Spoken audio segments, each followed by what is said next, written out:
पिछले चैप्टर के आखिर में हमने देखा कि जैसे ही नोआ अपने घर में एंटर होती है, सारा उसे सीधा अपने कमरे में जाने के लिए कहती है। अब चैप्टर 7 शुरू होता है, जहाँ पे ये सुनते ही नोआ बुरी तरह से घबरा जाती है। वो मन ही मन में सोचने लगती है, इन लोगों ने मेरे रूम में पड़े ब्लड स्टेन देख लिए हैं, अब मैं इन्हें क्या बोलूंगी। उसका दिल जोर जोर से धड़क रहा होता है। वो सोचती है, क्या मुझे सच बता देना चाहिए कि जब मेरी आंख खुली तो रूम पहले से ही ऐसा था। नहीं, फादर कभी मेरी बात पे यकीन नहीं करेंगे। उन्हें लगेगा या तो मैंने खुद को हर्ट किया है या फिर किसी और को। अब वो धीरे धीरे अपने रूम की तरफ बढ़ती है और सोच रही होती है, ऐसे तो फिर उनका यकीन और पक्का हो जाएगा कि मुझे हेलुसिनेशन हो रहे हैं। उसके बाद वो तुरंत मेरा ट्रीटमेंट शुरू करवा देंगे। लेकिन मैं अभी ऐसा बिल्कुल नहीं होने दे सकती, क्योंकि एक किलर मेरी तलाश में है। इतना सोचते हुए नोआ धीरे से दरवाजा खोलती है और अपने रूम में एंटर करती है, जहाँ उसके फादर और भाई पहले से उसका इंतजार कर रहे होते हैं। नोआ इतनी डर चुकी होती है कि उसे समझ ही नहीं आता अब क्या करे।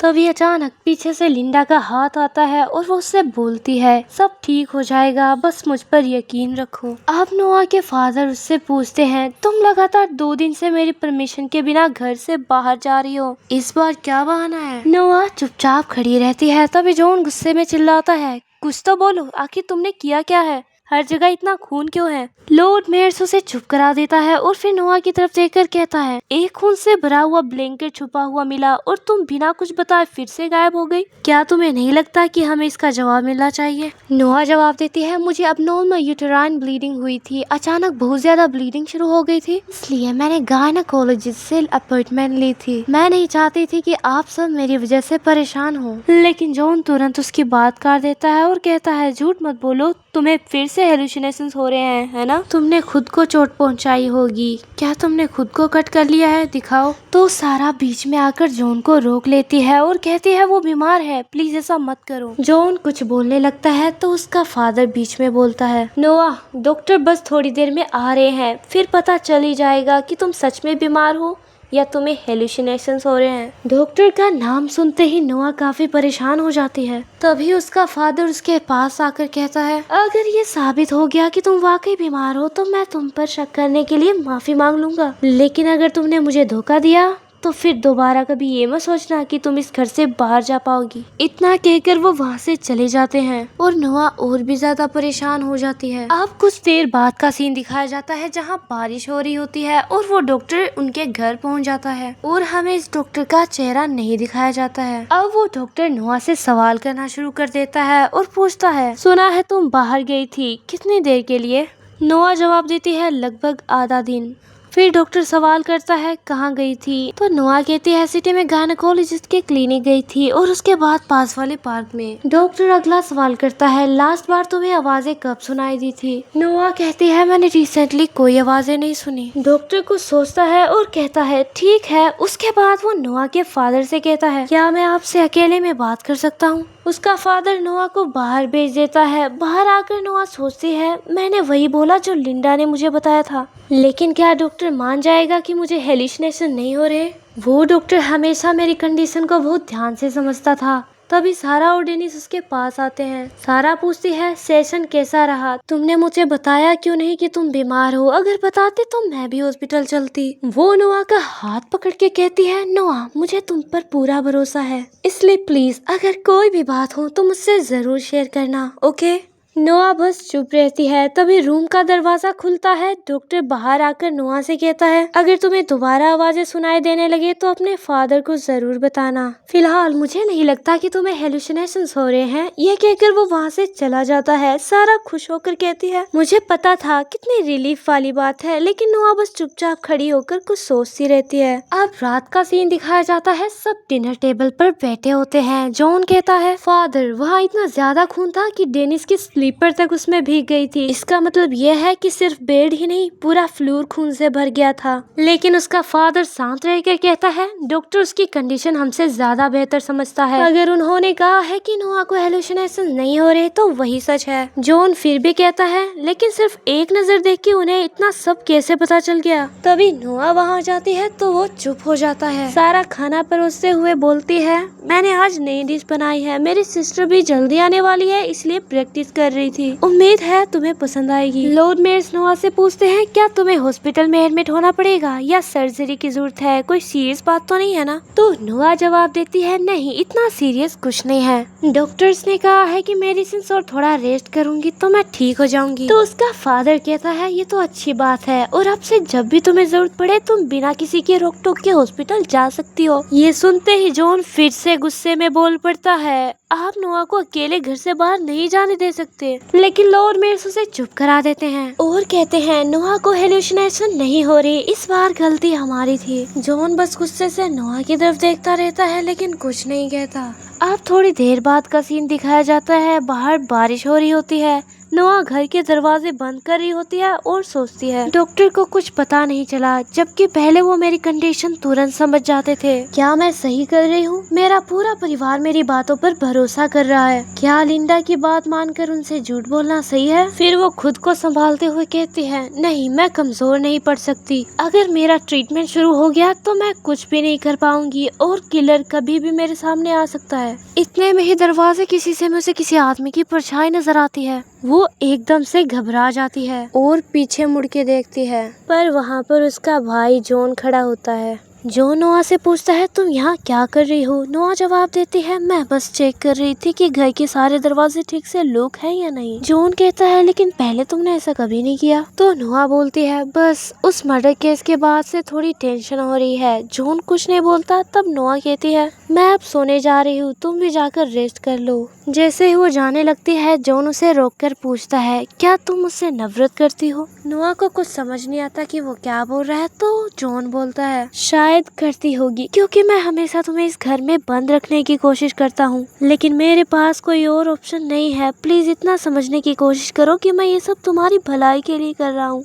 और फिर वो नोआ से सॉरी बोलता है। नोआ हल्की सी स्माइल के साथ कहती है, कोई बात नहीं, अब तुम जाकर आराम करो। अब नोआ अपने रूम में एंटर हो जाती है और वहाँ से एक तलवार उठाती है। अब वो सोच रही होती है, मैंने पहले कभी जॉन को अपनी फीलिंग्स इतनी खुलकर दिखाते नहीं देखा।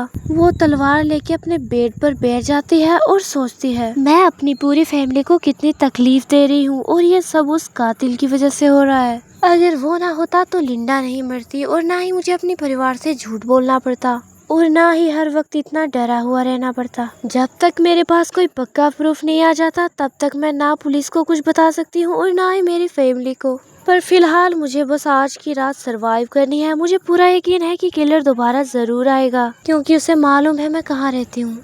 ये सोचते हुए नोआ तलवार को अपने पास रखकर लेट जाती है। वो सोचती है, अगर उसे लगा कि मैं सो चुकी हूँ और वो इतना चौकन्ना नहीं रहेगा तो शायद मुझे उस पर अटैक करने का चांस मिल जाएगा। सारी विंडोज लॉक है, इसलिए उसके लिए अंदर घुसना आसान नहीं होगा। वो तलवार को मजबूती से पकड़ लेती है और सोचती है, जैसे ही मुझे कोई आवाज सुनाई देगी मैं तुरंत पलट कर अटैक कर दूंगी। मैं खुद को मरने नहीं दूंगी और ना ही अपना चेहरा नोच के फाड़ने दूंगी। और चेहरे के बारे में सोचते ही नोआ को अचानक अपना बैग याद आ जाता है। अब वो सोचती है, मेरा बैग आखिर गया कहाँ? पहले मुझे लगा था कि कातिल ही उसे ले गया होगा, लेकिन अगर उसका इरादा बैग रखने का था तो फिर उसने सुबह मुझे वापस क्यों दे दिया? और अगर कातिल ने इस बैग को नहीं लिया था तो फिर वो बैग गया कहाँ? अब सीन शिफ्ट होता है और हमें दो आदमियों को दिखाया जाता है। उनमें से एक के हाथ में वही बैग होता है। वो उस बैग को उस टेबल पर रखता है। तो उनमें से काली शर्ट वाला बोलता है, तुम लेट हो गए हो। तो भूरी शर्ट वाला बोलता है, ये सब तुम्हारी वजह से हुआ। अगर तुम पकड़े ना जाते तो इतनी परेशानियों का सामना मुझे ना करना पड़ता। ये वही बंदा होता है जो सुबह नोआ से टकराया था। अब काली शर्ट वाला बोलता है, मुझे क्या पता था कि वो लड़की पुलिस बुला लेगी। वैसे ये बैग कैसा है? जो सामान चुराया था उसे छुपाने के लिए खरीदा है क्या? तो वो जवाब देता है, नहीं, ये तो मैंने चोरी किया है। तो काली शर्ट वाला हैरान होकर पूछता है, इतना बड़ा बैग भी चुरा लाया? वो हंसते हुए बोलता है, जिस लड़की के पास ये था ना वो पूरी पागल लग रही थी। उसे तो पता ही नहीं चला कि मैंने उसका बैग चुरा लिया। फिर वो उस बैग का सामान बाहर निकालते हुए कहता है, कितनी अफसोस की बात है, इतनी यंग और सुंदर लड़की थी, पता नहीं कैसे पागल हो गई। तो वो काली शर्ट वाला बोलता है, भाई लड़कियों को उनकी शक्ल देख के जज मत किया करो। अब वो आगे कुछ बोलने ही वाला होता है कि इतने में भूरे शर्ट वाला चिल्लाता है। उसने बैग से एक पर्स निकाला होता है जो पूरा खून से भीगा हुआ होता है। वो घबरा कर कहता है, ये क्या है? तो दूसरा पूछता है क्या हुआ। वो बैग में दोबारा हाथ डालते हुए बोलता है 1 मिनट, क्या इस बैग में इंक की बोतल थी? सारा सामान गीला क्यों है? तभी अचानक उसके हाथ में कुछ तेज चीज चुभ जाती है। वो तुरंत हाथ बाहर खींच लेता है और कहता है अंदर कोई बहुत शार्प चीज है। दूसरा आदमी उसके हाथ से बैग लेकर उल्टा कर देता है और कहता है चोरी की हुई चीज यूज करने से पहले उसके अंदर का सामान को चेक कर लिया कर। जैसे ही वो बैग में से सामान निकाल रहा होता है, उसमें से खून से सना हुआ चाकू और वो खाल बाहर आकर गिर जाती है। ये देख के वो डर के मारे चिल्ला पड़ते हैं। तभी दूसरी तरफ नोआ की आंखें खुल जाती है। वो काफी ज्यादा हाँफ रही होती है और सोच रही होती है कि आखिर मैं सोई कब थी, क्या मैं काफी देर तक सोती रही? तभी उसे महसूस होती है कि उसके बगल में कुछ तो है। वो हैरान होकर सोचती है ये क्या है? ये गर्म भी है और काफी भारी भी, कहीं ये कोई इंसान तो नहीं? अब वो डरते हुए सोचती है, लेकिन ये पूरी बॉडी जितना बड़ा भी नहीं लग रहा।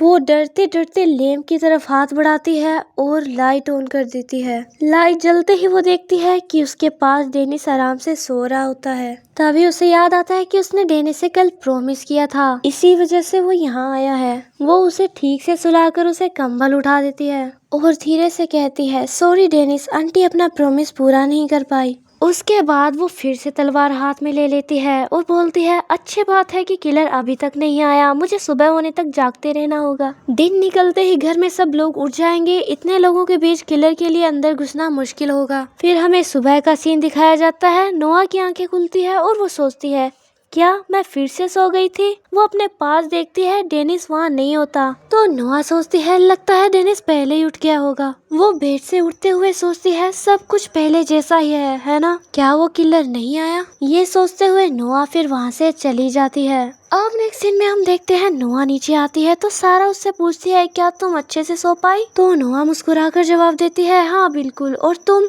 वो डेनिस से भी वही पूछने वाली होती है, लेकिन अचानक देखती है कि डेनिस उसे देखते ही बुरी तरह घबरा जाता है। वो कांप रहा होता है और उसके चेहरे पर डर साफ दिखाई दे रहा होता है। नोआ हैरान होकर उसके पास बैठती है और पूछती है डेनिस क्या हुआ? डेनिस धीरे से पूछता है आंटी क्या आप ठीक हो? तो नोआ मुस्कुराकर कहती है हाँ मैं बिल्कुल ठीक हूँ। ये सुनते ही डेनिस तुरंत नोआ को हक कर लेता है। नोआ हंसते हुए कहती है आज ये कुछ ज्यादा ही अजीब बिहेव कर रहा है। सारा जवाब देती है शायद न्यूज देख के डर गया होगा। तब न्यूज में बताया जा रहा होता है पुलिस अब इस केस को सीरियल किलिंग मान रही है और लिंडा के कातिल ने एक और कत्ल कर दिया है। ये सुनते ही नोआ सोचती है तो उन्हें दूसरी बॉडी मिल गई। तभी सारा नोआ को बताती है कि सबसे शॉकिंग बात तो ये है कि वो बॉडी हमारे घर के पास मिली है और आज सुबह इतने सारे पुलिस ऑफिसर्स यहाँ आए थे। क्या तुम्हारी नींद उस शोर से नहीं खुली? नोआ कहती है सच में? मुझे तो बिल्कुल पता नहीं था, लेकिन अंदर ही अंदर वो सोचने लगती है हमारे घर के पास ये कैसे हो सकता है? कल जो वार हाउस मैंने देखा था वो तो यहाँ से काफी दूर था। तभी टीवी पर रिपोर्टर बताता है दूसरी विक्टिम सूजन की बॉडी के पास पुलिस को एक लाल रंग के वुमेन शूज भी मिले हैं जो विक्टिम के नहीं लगते। ये सुनते ही नोआ के होश उड़ जाते हैं क्योंकि टीवी पर दिखाए जा रहे रेड शूज उसी के होते हैं। वो सोचती है मेरे शूज वहाँ कैसे पहुँच गए। अगले सीन में हम देखते हैं नोआ अपने रूम में जाती है और देखती है कि उसके शूज सच में गायब हैं। वो सोचती है मुझे याद है कल रात सोने से पहले मैंने ये शूज यहीं रखे थे। फिर उसे वही शख्स याद आ जाता है और वो बोलती है ये उसी का काम है। वो कल रात मेरे रूम में आया था, उसने जानबूझकर बॉडी को मेरे घर के पास शिफ्ट किया और मेरे शूज भी चुरा लिए। तभी दरवाजे पर नॉक होता है। सारा और डेनिस रूम में आते हैं। सारा कहती है क्या मैं अंदर आ सकती हूँ? नोआ जवाब देती है हाँ बोलो कोई काम था। सारा उसके लिए वुमेन हेल्थ की कोई मेडिसिन लेकर आई होती है और कहती है ये औरतों के लिए बहुत अच्छी होती है, लेकिन नोआ का ध्यान उसकी बातों पे नहीं होता। वो बस सोच रही होती है कि कल रात डेनिस भी मेरे रूम में था और सुबह से वो इतना डरा हुआ क्यों है, कहीं उसने किलर को तो नहीं देख लिया। ये सोचकर नोआ डेनिस के पास बैठती है और पूछती है डेनिस कल रात जब तुम मेरे रूम में सो रहे थे तब तुमने कोई अजीब चीज देखी थी? ये सुनते ही सारा डेनिस से पूछती है क्या तुम फिर से आंटी के कमरे में गए थे? लेकिन डेनिस जोर से चिल्लाकर कहता है कि नहीं मैं आंटी के रूम में नहीं गया। वो बार बार इस बात को दोहराने लगता है कि मैं नहीं गया और डर के मारे कांपने लगता है। तो नोआ ये देख के और भी ज्यादा कंफ्यूज हो जाती है। अब नेक्स्ट दिन का सीन दिखाया जाता है जहाँ पर सब लोग ब्रेकफास्ट कर रहे होते हैं। लॉर्ड मेयर सायरा से पूछते हैं तुम्हारी सिस्टर कब आ रही है? सारा जवाब देती है उसने कहा है कि वो कल सुबह तक आ जाएगी। तो लॉर्ड मेट्स बोलते हैं ठीक है, मैं किसी को उसे लेने के लिए भेज दूंगा। इधर नोआ किसी और सोच में डूबी होती है कि कल रात आखिर क्या हुआ था। डेनिस को कुछ ना कुछ जरूर पता है, क्या उसने किलर को देख लिया था? फिर उसे याद आता है कि सर्वेंट्स ने उसे बताया था कि वो हर रोज विंडोज और डोर्स चेक करते हैं, लेकिन किसी के अंदर आने का कोई निशान नहीं मिला। अब नोआ और भी ज्यादा कंफ्यूज हो जाती है कि अगर किलर अंदर आया था तो बिना कोई निशान छोड़े कैसे आया? अगर डेनिस ने उसे देखा था तो वो कुछ बोल क्यों नहीं रहा? और सबसे बड़ा सवाल, उसने अब तक मुझे मारा क्यों नहीं? तभी अचानक पीछे से लिंडा आती है और उसे कुछ बताने लग जाती है। तो नोआ उसकी बातें ध्यान से सुनती है। इसी बीच लॉर्ड मेट्स नोआ को आवाज लगाते हैं। तो नोआ पूछती है क्या बात है? तो उसका फादर उससे कहता है क्या तुम्हें आज हॉस्पिटल नहीं जाना? तो नोआ बोलती है नहीं, मैं अब ठीक हूँ। तो जॉन बोलता है वैसे भी घर के पास मर्डर हुआ है, अगर जरूरत भी हो तो कुछ दिन बाहर मत जाना। इसके बाद सब किलर के बारे में बात करने लगते हैं कि लेकिन किलर ने विक्टिम के पास वो लड़की के जूते क्यों छोड़े? कहीं ऐसा तो नहीं कि वो गलती से वहाँ गिर गए हों? तो सारा कहती है या फिर किलर खुद एक औरत हो। और हम देखते हैं कि लिंडा अभी भी नोआ के पास ही खड़ी होती है। अब रात का सीन दिखाया जाता है। नोआ अपने रूम से बाहर निकलती है और सोचती है वो आदमी कल रात सच में मेरे रूम में आया था और मेरे जूते ले गया। अब मैं उसके हाथ की कठपुतली नहीं बनूंगी। इस बार वो मुझे अटैक करे उससे पहले ही मैं उसके खिलाफ प्रूफ ढूंढ लूंगी। वो सीढ़ियों से उतरते हुए सोचती है मुझे बस वही करना है जो लिंडा कह रही है, लेकिन नोआ को पता ही नहीं होता कि डेनिस छुपकर उसे जाते हुए देख रहा होता है। अब सीन शिफ्ट होता है। एक कार में वही दोनों चोर बैठे होते हैं जिनके पास नोआ का बैग है। तो काले जैकेट वाला कह रहा होता है मैं कह रहा हूँ इसे जला देते हैं। तो ब्राउन जैकेट वाला जवाब देता है पागल हो गए हो क्या? उस बेचारे विक्टिम के लिए जरा भी बुरा नहीं लग रहा। तो काले जैकेट वाला बोलता है तो मुझे पागल कह रहे हो? तुम्हें क्या लगता है पुलिस हम जैसे चोरों की बात मान लेगी? वो सीधा हमें ही किलर समझकर जेल में भेज देगी। तो दूसरा वाला कहता है इसीलिए तो हम इसे किसी अनजान जगह पर छोड़कर इसे रिपोर्ट करेंगे। वो खाली जैकेट वाला कहता है तो पहले कोई सुनसान जगह ढूंढो, अभी भी हम सिटी के बीच में घूम रहे हैं, ये बैग जितना जल्दी हो सके पुलिस को मिल जाना चाहिए। तो अब ब्राउन जैकेट वाला बोलता है मैंने उस साइको का चेहरा देखा है, शायद इस केस के बारे में इतना सिर्फ मुझे ही मालूम है। मैं चोरी करता हूँ ये सच है, लेकिन ऐसे पागल को खुला नहीं छोड़ सकता जो लोगों को खून करते हुए घूम रही है। इतने में ही उनकी कार नोआ की कार के बिल्कुल सामने से गुजर जाती है और उन्हें पता भी नहीं पड़ता। और इस तरफ हम नोआ को देखते हैं जो अपनी कार लेकर किसी अनजानी मंजिल की तरफ बढ़ रही होती है। अब चैप्टर 10 शुरू होता है और हम देखते हैं नोआ अपनी कार लेकर एक सुनसान जगह पर पहुंचती है। वहां चारों ओर फेंस लगी हुई होती है और उसके आगे एक टेलीफोन बूथ भी होता है। वो फेंस को हटा के आगे बढ़ती है और थोड़ा आगे जाने पे उसे एक बड़ी सी फैक्ट्री दिखाई देती है।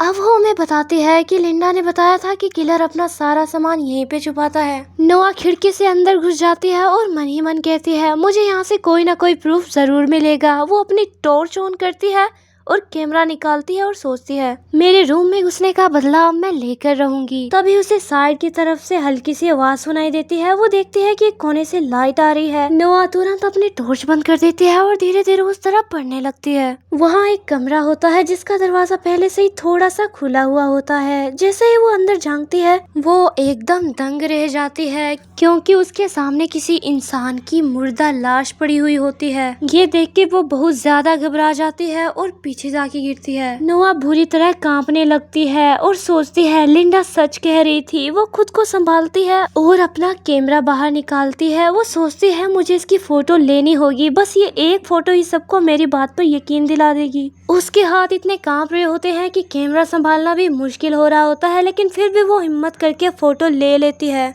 और उसी पल किलर अचानक दरवाजा खोल देता है और वो नोआ के सामने आ जाता है। ये देख के नोआ पूरी तरह घबरा जाती है। उसके हाथ से कैमरा गिर जाता है, लेकिन वो तुरंत कैमरा उठाती है और वहाँ से तेजी से दौड़ती है और खिड़की ओपन करके वहाँ से बाहर निकल जाती है। बाहर आने के बाद वो सोचती है तो सच में किलर वही था। मुझे अभी पुलिस को कॉल करना होगा, अगर मैंने अभी फोन किया तो पुलिस उसे पकड़ लेगी। अब हमें कुछ देर बाद का सीन दिखाया जाता है जहां पुलिस फैक्ट्री में पहुंच जाती है और अंदर जाकर सर्च शुरू कर देती है। नोआ दूर से ये सब देख रही होती है। वो सोचती है किलर बाहर क्यों नहीं आ रहा, क्या वो भाग गया? मेरे फोन किए हुए अभी 10 मिनट भी नहीं हुए, इतनी जल्दी वो ना सबूत मिटा सकता है और ना ही लाश गायब कर सकता है। और अगर वो भाग भी गया होगा तब भी पुलिस को बॉडी मिल ही जाएगी। मेरे पास उसकी फोटो भी है, अब सब ठीक हो जाएगा। वो चैन की सांस लेके बोलती है, बस थोड़ी देर और, फिर लिंडा को भी आखिरकार सुकून मिल जाएगा। लेकिन तभी वो देखती है कि पुलिस की गाड़ियां वापस लौट रही है। नोआ शौक में पड़ जाती है, पुलिस इतनी जल्दी वापस कैसे आ गई? इतनी बड़ी फैक्ट्री को इतनी जल्दी चेक ही नहीं किया जा सकता? क्या उन्हें बॉडी मिली ही नहीं? आखिर चल क्या रहा है? अब नोआ अपनी कार को स्टार्ट करके आगे बढ़ती है, लेकिन वो देखती है कि किलर उसकी कार के बिल्कुल सामने खड़ा है। उसका दिल जोर जोर से धड़कने लगता है। जैसे ही वो आदमी एक कदम आगे बढ़ाता है, नोआ बिना एक सेकंड सोचे कार फुल स्पीड में भगा लेती है और वहाँ से निकल जाती है। अब सुबह हो जाती है और नोआ काफी दूर आ चुकी होती है। वो पीछे मुड़ के कंफर्म करती है कि कोई उसके पीछे तो नहीं आ रहा। वो सोचती है ये क्या था। वो कार से बाहर आती है और सोचती है वो वहाँ पर ऐसे खड़ा कैसे रह सकता है। मुझे लगा था कि वो पुलिस से भागने की कोशिश करेगा। और खुद को संभालते हुए बोलती है, पता नहीं उसने पुलिस को कैसे बेवकूफ बना दिया, लेकिन मेरे पास उसकी फोटो है। बस फोटो डेवलप होते ही सब सच सामने आ जाएगा। इतने में ही अचानक कोई पीछे से उसके कंधे पर टेप करता है। वो डर के पीछे मुड़ती है, ये सोचते हुए कि वो कातिल यहाँ तो नहीं आ गया। लेकिन जब वो देखती है कि वो तो सच में उसके पीछे ही खड़ा हुआ है, तो उसे देख के घबरा जाती है। तो वो उसकी तरफ अजीब सी स्माइल करके उसका नाम लेता है। नोआ तुरंत पीछे हट जाती है, लेकिन वो आदमी उसकी तरफ कदम बढ़ाता है तो नोआ जोर से चिल्लाती है, आगे मत बढ़ना, अगर एक कदम भी और आगे बढ़ाया तो मैं जोर से चिल्लाने लगूंगी। ये सुन के वो वहीं पे रुक जाता है। नोआ घबरा कर पूछती है, तुम मेरा पीछा कब से कर रहे हो? पुलिस से बचकर तुम कैसे निकले? और आखिर ये सब तुम कर क्यों रहे हो? फिर वो गुस्से से चिल्लाती है और कहती है, लोगों को क्यों मार रहे हो? लेकिन वो आदमी एक शब्द भी नहीं बोलता। नोआ फिर पूछती है, आखिर तुम मुझसे चाहते क्या हो? मैंने तुम्हारा क्या बिगाड़ा है? जवाब दो। वो आदमी हैरानी से उसकी तरफ देखता है और कहता है, तुम क्या बात कर रही हो? बस इत्तेफाक से तुम यहाँ मिल गई इसीलिए हेलो बोलने आ गया। नोआ को कुछ समझ नहीं आता। फिर वो वहाँ से जाते जाते कहता है, मुझे लगता है तुम्हें जितनी जल्दी हो सके रूनी से कांटेक्ट कर लेना चाहिए। ये कहकर वो वहाँ से जाने लगता है तो नोआ पीछे से चिल्लाती है, मैंने तुम्हें उस फैक्ट्री में देखा था। तुम उस वक्त उस विक्टिम की बॉडी के टुकड़े कर रहे थे। मुझे मालूम है कातिल तुम ही हो। लेकिन वो बिना उसकी बातों का जवाब दिए कैफे के अंदर चला जाता है। नेक्स्ट सीन में हम नोआ के घर का सीन देखते हैं, जहाँ पे वो अपनी कार पार्क करती है और बहुत ज्यादा सदमे में लग रही होती है और वो सोच रही होती है, क्या मुझे कोई गलतफहमी हो गई थी? फिर वो बोलती है, नहीं, वो पक्का वही था। लिंडा ने भी कहा था कि कातिल वही है। अब तो मेरे पास उसकी फोटो भी है। वो इतना ही सोच रही होती है कि गैराज का दरवाजा खुलता है। वहाँ सारा होती है और वो नोआ को वहाँ एकदम से देख के चौंक जाती है। वो पूछती है, नोआ तुम यहाँ क्या कर रही हो? तो नोआ जल्दी से कार से निकलती है और कहती है, मुझे याद आया मेरे कपड़े कार में ही रह गए थे, बस वही लेने आई थी। सारा कहती है, अच्छा लेकिन तुम्हारे कपड़ों को क्या हुआ? तो नोआ नोटिस करती है कि उसके कपड़ों पर मिट्टी लगी हुई है। उसे याद आता है कि ये मिट्टी फैक्ट्री में घुसते वक्त लगी थी। वो कुछ बोलने ही वाली होती है कि सारा मुस्कुराकर कहती है, लगता है कार से ही कपड़े गंदे हो गए होंगे। कल बारिश हुई थी ना, इसीलिए कार भी काफी डर्टी हो गई है। ये सुन के नोआ चैन की सांस लेती है और कहती है, हाँ। सारा बोलती है कि अच्छा हुआ मैं गैराज देखने आ गई, वरना मेरी सिस्टर मुझे बहुत डांट लगाती। मैं कार वॉश करवा दूंगी, तुम बिल्कुल टेंशन मत लो। नोआ उसे थैंक यू बोलते हुए उस कैमरे को कपड़े में छुपा के अपने रूम में ले आती है। रूम में आते ही नोआ कैमरे से फिल्म रील निकाल लेती है। वो सोचती है, मैं फैक्ट्री में सिर्फ इसलिए गई थी क्योंकि लिंडा ने मुझे कहा था कि वो कातिल भी वहीं पर होगा, और वो मुझे ऐसे क्यों देख रहा था जैसे कि मैं कोई पागल इंसान हूँ।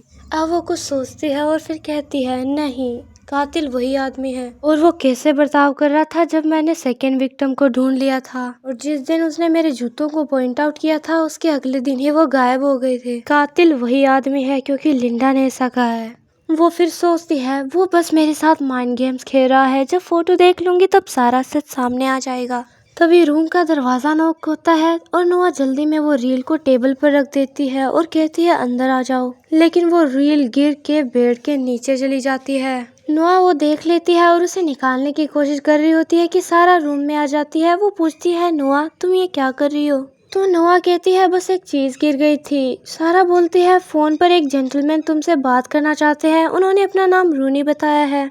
ये सुनते ही नुआ सोचती है रूनी ने मुझे अचानक क्यों फोन किया होगा। अब हम देखते हैं नुआ फोन उठा लेती है और पूछती है तुमने मुझे कॉल क्यों किया। तो रूनी बोलता है फिक्र मत करो, मैंने तुम्हारी फैमिली को ये नहीं बताया कि मैं साइकेट्रिस्ट हूँ। फिर वो कहता है कल न्यूज में मैंने सुना कि दूसरी फेसलेस विक्टिम मिल गई है और पिछली बार तुमने मुझसे कहा था कि सबसे पहले तुमने ही उस बॉडी को देखा है। मैं तुम्हारी हेलुसिनेशन के बारे में और बात करना चाहता हूँ। तो नुआ पूछती है लेकिन आपको तो लगता है कि मैं पागल हूँ। रूनी शांति से जवाब देता है नहीं, पहले मुझे तुम्हारी बात पर यकीन नहीं था, लेकिन अब मुझे पूरा यकीन है कि तुम जो आवाजें सुनते हो वो सिर्फ हेलुसिनेशन नहीं है। वो कहता है नुआ शायद इस सीरियल किलिंग को सोल्व करने की सिर्फ तुम्हारे पास है। तुमने खुद कहा था ना कि तुम किलर को पकड़ सकती हो। मैं तुम्हारी हेल्प करना चाहता हूँ, मुझ पर भरोसा करो। नुआ सोचती है अगर रूनी सच में मुझ पर भरोसा करता है तो वो मेरी बहुत हेल्प कर सकता है, लेकिन उसने अचानक अपनी बात इतनी जल्द क्यों बदल दी। अब वो रूनी से पूछती है क्या उस आदमी ने आपको मुझे फोन करने के लिए कहा था। रूनी को समझ आ जाता है कि वो किसकी बात कर रही है, तो उसे कहता है नहीं, मेरा उससे कोई लेना देना नहीं है, वो बस मेरी फैमिली का एक जान पहचान वाला है। अब वो कहता है नुआ तुम खुद मेरे पास आई थी और तुमने ही कहा था कि सिर्फ मैं ही हूँ जो तुम्हारी बात पर यकीन करेगा, तो फिर मुझे तुम्हारी हेल्प करने का एक मौका क्यों नहीं देती। नुआ चुप रहती है और कुछ देर सोचने के बाद कहती है ठीक है, मैं आपके ऑफिस आ जाऊंगी। अगले सीन में नुआ हॉस्पिटल जाने के लिए तैयार हो रही होती है। तब सारा उससे पूछती है तुम इतनी सुबह सुबह डॉक्टर के पास जा रही हो, क्या फोन पर वही गायनेकोलॉजिस्ट है। नुआ जवाब देती है हाँ। तो सारा तुरंत कहती है तो मैं भी तुम्हारे साथ चलती हूँ, अगर उन्होंने इतनी सुबह बुलाया है तो बात सीरियस होगी। मैं जॉन को बता देती हूँ कि हम हॉस्पिटल जा रहे हैं, लेकिन नोआ बीच में बोल पड़ती है मैं अकेली जाऊंगी। नोआ उससे सीधा सवाल करती है क्या फादर ने तुम्हें मेरा पीछा करने को कहा है। तो सारा कहती है नहीं, लॉर्ड मेयर्स ने खुद तुम्हें अकेले हॉस्पिटल जाने की परमिशन दी थी, तो फिर वो मुझे तुम्हारे पीछे क्यों भेजेंगे। मैं सच में बस तुम्हारी फिक्र कर रही हूँ नोआ। तो नोआ उसे कामली कहती है अगर ऐसी बात नहीं है तो प्लीज मुझे अकेले जाने दो, मैं प्रॉमिस करती हूँ सब ठीक है। वैसे भी तुम्हारी सिस्टर आज आने वाली है, तुम उससे मिलने के लिए कितनी एक्साइटेड होगी, मैं तुम दोनों के बीच नहीं आना चाहती। सारा चुप हो जाती है और इधर नोआ मनी मन सोच रही होती है फिल्म रील बाद में ले लूंगी, अगर जॉन को पता चल गया कि मैं हॉस्पिटल जा रही हूँ तो वो मुझे कभी अकेला नहीं जाने देगा। अभी मेरे पास रील निकालने का टाइम नहीं है, वैसे भी एक हिसाब से छुपी हुई है और मैं जल्दी वापस आ जाऊंगी और दिन दिहाड़े वो किलर मेरे रूम में घुसने की कोशिश नहीं करेगा। और जाते जाते नोआ सारा से कहती है टेंशन मत लो, मैं जल्द वापस आ जाऊंगी। फिर वो वहाँ से निकल जाती है। सारा बस उसे चुपचाप वहाँ से जाते हुए देख रही होती है। अब सीन सिटी में शिफ्ट होता है। नोआ कार चलाते हुए सोच रही होती है